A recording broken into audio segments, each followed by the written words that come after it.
ఒక అఖండమైన తెలుగు జ్యోతి ఆరిపోయింది.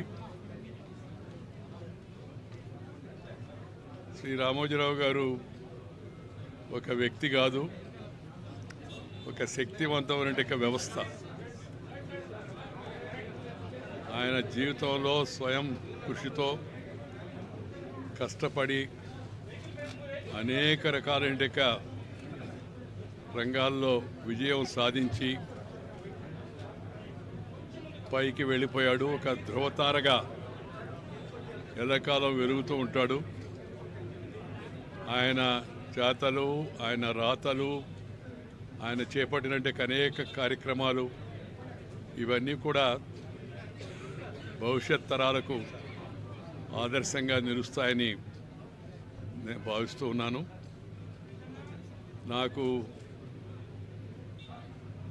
చిరకాలం నుంచే పత్రిక పెట్టినప్పటి నుంచి ఎంతో సాన్నిహితత్వంతో సంబంధం ఉండేది. అనేక విషయాలపైన ఆయనతో చర్చడం వలన నేను ఒక రకంగా చెప్పాలంటే పరిపక్వత చెందానని నేను భావిస్తూ ఉంటాను. వారు పోరాట యోధుడు, మరింత కాలం పోరాడతాడని చెప్పి నేను భావించాను. వారు ఎంతో త్వరగా ఆ పోరాటాన్ని ముగించి అనేక విజయాలు సాధించాడు. ఆయన అనుకున్న వాటిని కూడా సాధించాడు ఈ మధ్యకాలం విజయంతో పాటు. కానీ భగవంతుడు నిర్ణయాన్ని మనం ఎవరూ కూడా కాదనలేము. ఆ భగవంతుడి పిలుపును అందుకొని పైకి వెళ్ళాడు. వారి ఆత్మకు శాంతి కలగాలని, వారి కుటుంబ సభ్యులందరికీ, ముఖ్యంగా శ్రీ కిరణ్,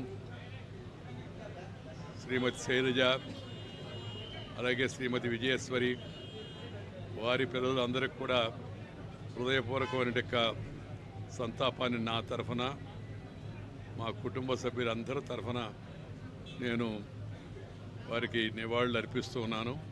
మా కుటుంబ సభ్యులందరూ కూడా ఆయనతో ఎంతో ప్రేమగా ఉండేవాళ్ళు. ఆయన కూడా అందరినీ మన కుటుంబం అన్నట్టుగా చాలా ఆదరిస్తూ ఉండేవాళ్ళు. అందువలన కుటుంబ సభ్యులందరి తరఫున కూడా నేను వారికి నివాళులు అర్పిస్తూ భగవంతుడు వారి ఆత్మకు శాంతి కలిగించాలని, సద్గతి ప్రాప్తిచ్చేట్టుగా ఉండాలని చెప్పని కోరుకుంటూ సెలవు తీసుకుంటాను.